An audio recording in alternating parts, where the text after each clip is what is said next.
Today I'm going to teach you how to paste in place in Figma. This is a really useful feature that allows you to paste copied elements in the exact same position across different frames, which can save you tons of time when you're working on consistent designs or layouts.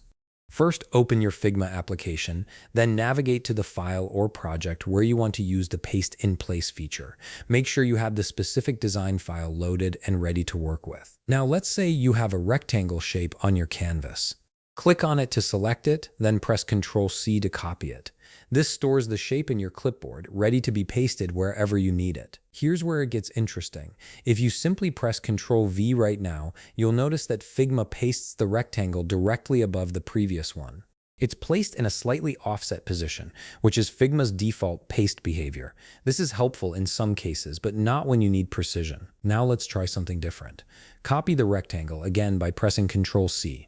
This time, click on another frame in your canvas, then press Ctrl+V to paste it. You'll notice something important here. When you paste into a different frame, Figma automatically pastes the element in the same exact position relative to that frame. This is the Paste in Place feature at work. To understand this even better, let's reposition the rectangle shape somewhere else on the canvas. Move it to a new spot, then copy it again using Ctrl+C. Now click on another frame and paste it with Ctrl+V. You'll see that the rectangle appears in the exact same position within that new frame as it was in the original frame.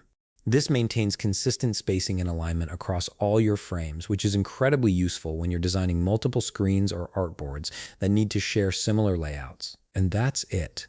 You now know how to use Paste in Place in Figma to maintain consistent positioning across different frames. This feature helps you work faster and keeps your designs perfectly aligned.